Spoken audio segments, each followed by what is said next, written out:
오전 12시 11분에 더 잠을 잘 수 있을 것 같아 그래도 누웠지만 끝내 12시 11분에 깨어서는 잠을 자지 못하고 일어났지요.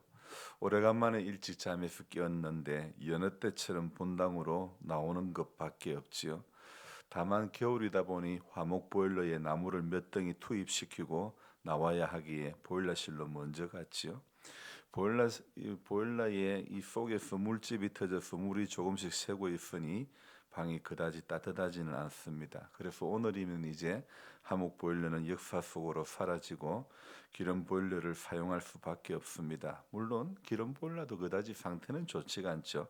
사용 평수에 비해서 보일러가 크기가 용량이 적은 편입니다. 그래도 부족한 가운데서 오는 은혜가 더 클 줄 믿고 불편한 것에 투덜거리거나 원망하지는 않을 것입니다.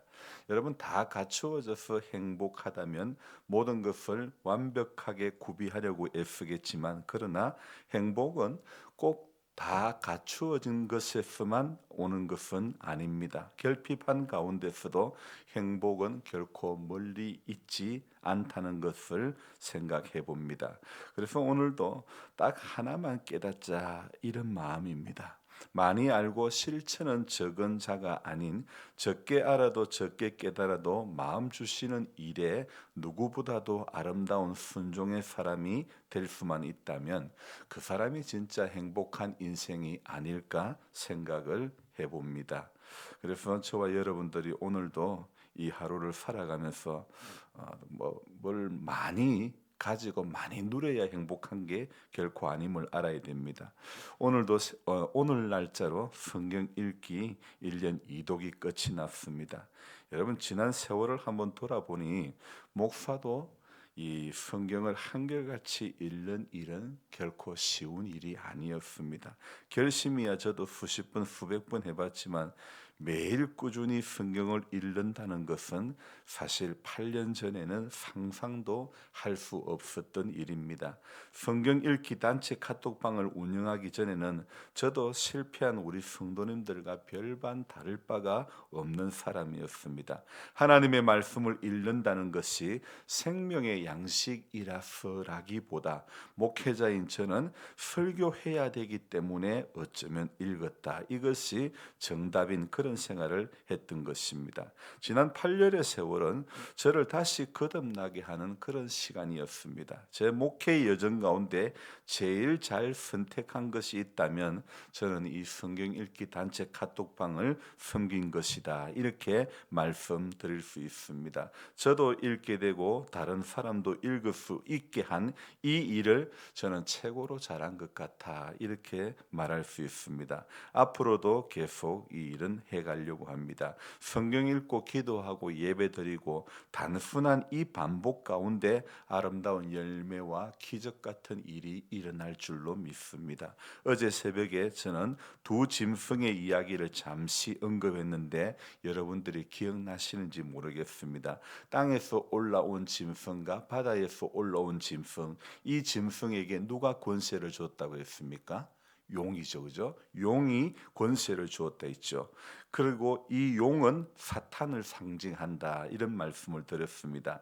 또 짐승이 용에게 권세를 받아 성도들과 싸워 이기게 되고 이렇게 권세에 대해서 13장에서 권세에 대한 그런 말씀들이 여러 구절에서 나왔습니다. 여러분 성도의 권세는요 말씀입니다.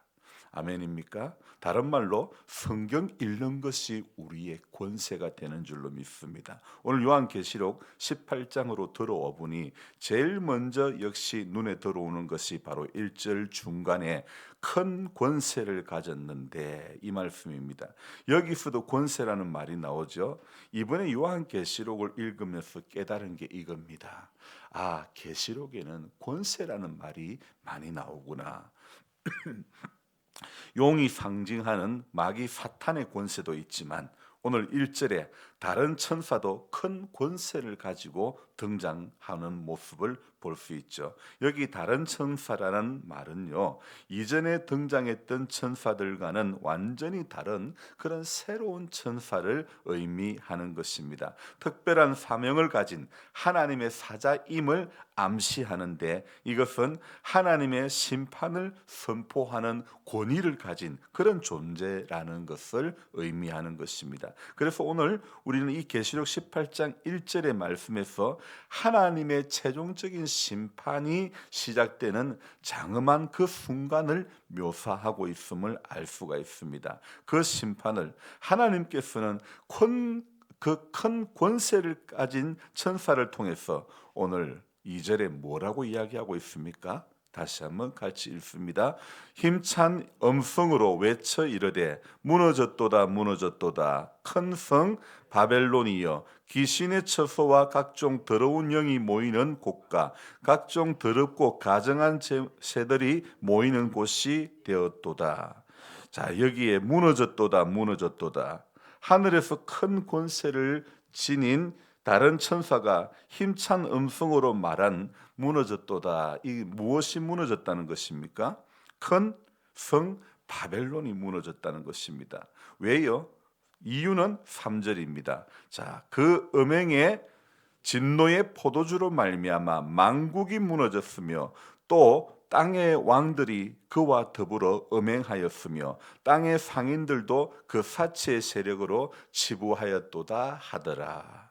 자, 무너졌도다 무너졌도다. 하늘에서 내려온 큰 권세를 지닌 다른 천사가 힘찬 음성으로 말을 했죠. 자, 그들이 무너진 이유가 음행의 이유로, 간략하게 음행의 죄로 말미암아 무너진 것입니다. 그러니까 여기서 음행은요, 이 순간의 음행일 수도 있지만 하나님보다 더 사랑하는 그 모든 것은 바로 영적인 음행이라는 것을 알 수가 있습니다.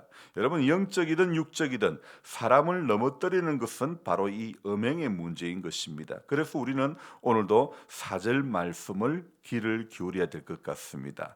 또 내가 들으니 하늘로부터 다른 음성이 나서 이르되 내 백성아 거기서 나와 그의 죄에 참여하지 말고 그가 받을 재앙들을 받지 말라. 자, 이 말씀은요, 바벨론의 멸망을 선포한 직후에 나오는 하나님의 긴급한 경고의 메시지입니다. 하나님께서 자기 백성들을 향해서 직접 말씀하시는 부분입니다. 그래서 오늘 4절에 또 내가 들으니 하늘로부터 다른 음성이 나서 이렇게 말씀하시는 겁니다. 2절에서는 뭐라고요? 힘찬 음성으로 외쳐 이르되, 여기 힘찬 2절에서 말하는 힘찬 음성은 누구의 음성입니까? 바로 1절에 큰 권세를 가진 다른 천사를 의미하는 거죠. 하지만 오늘 이 4절에 다른 음성이 나타나는 이 말은요, 하나님께서 직접 그 백성들을 향해서 말씀하시는 것을 의미하는 것입니다.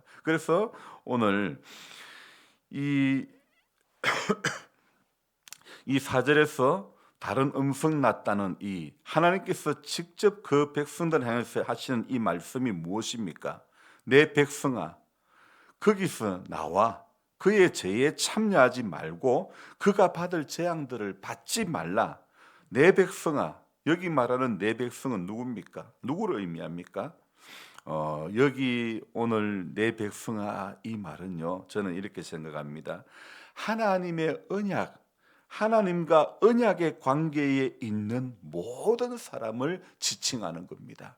이 요한 당시에 있는 그 세대의 사람들에게 뿐만 아니라 하나님과 언약의 관계에 있는 모든 사람들을 지칭하는 것. 그렇다면 오늘 저와 여러분들에게도 해당되는 이야기죠. 또 하나님의 특별한 소유된 백성임을 상기시키는 그런 말입니다. 그러니까 여기 내 백성아 이 말씀에 저와 여러분들도 모두가 해당되는 그런 말씀이죠. 하나님의 음성이 무엇입니까? 내 백성아 거기서 나와. 왜 거기에서 나오라는 것입니까?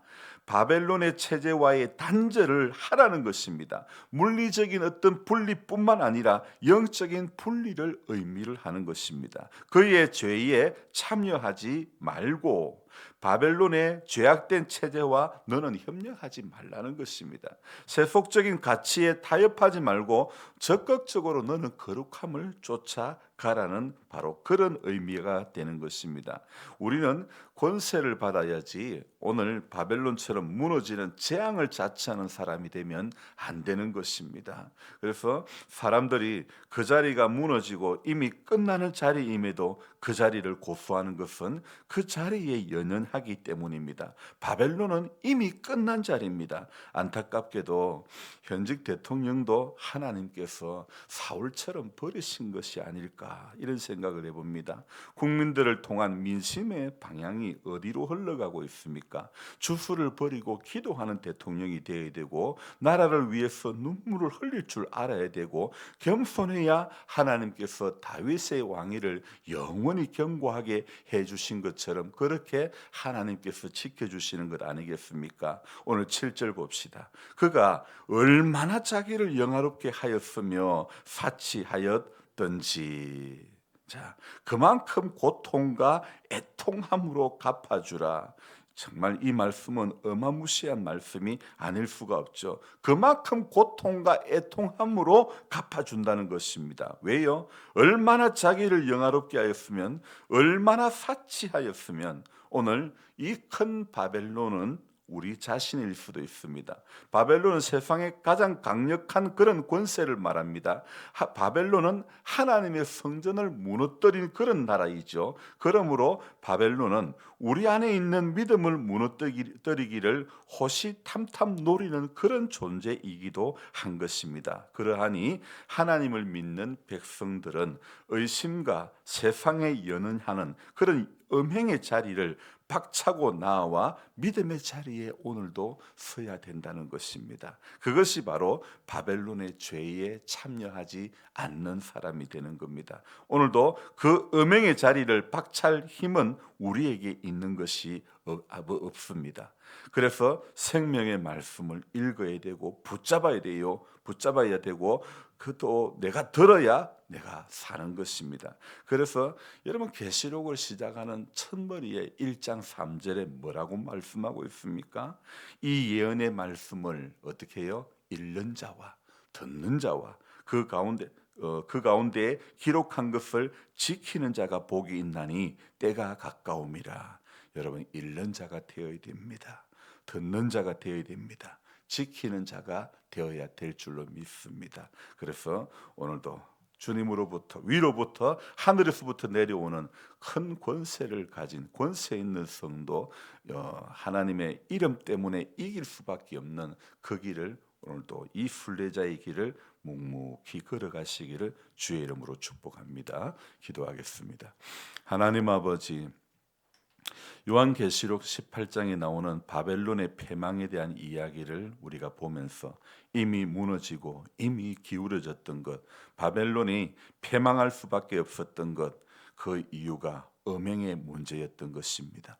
하나님, 우리 역시 영적으로 음행하는 자가 되지 않게 해 주시옵소서. 하나님, 언제나 말씀 앞에 우리가 서게 해주시고 읽는 자 듣는 자 지키는 자가 되어서 하나님 위로부터 말씀이 주는 권세를 받은 자가 되어서 세상을 이기고 나를 이기고 죄를 이기고 하나님 이 음란한 문화를 이길 수 있는 그런 우리 모두가 될 수 있도록 도와주시옵소서. 우리 하나님 아버지, 오늘 계시록은 그 죄에 내 백성아 거기서 나와 그의 죄에 참여하지 말라고 분명히 말씀하고 있습니다. 하나님, 우리는 세상이 주는 어떤 달콤한 것에 그것이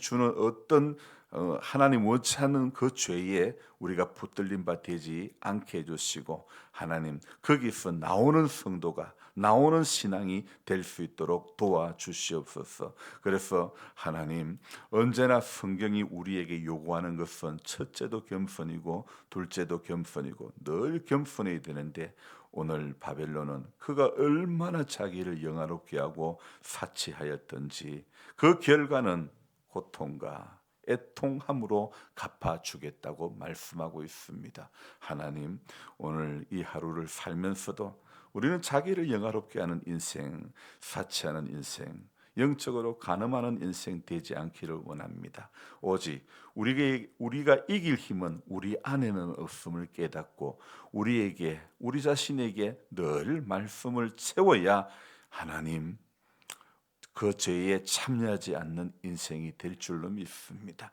그래서 말씀의 교훈에 늘 붙들려 하루하루를 그렇게 살아가는 모든 우리 성도님들이 되도록 도와주옵소서. 한결같이 새벽을 깨우는 자가 되게 해주시고 새벽에 기도하는 자가 되게 해주시고 새벽에 말씀 붙드는 성도가 되게 해 주시옵소서. 감사를 드리며 예수님의 이름으로 기도드리옵나이다. 아멘. 간절한 마음으로 주여 부르고 기도합니다. 주여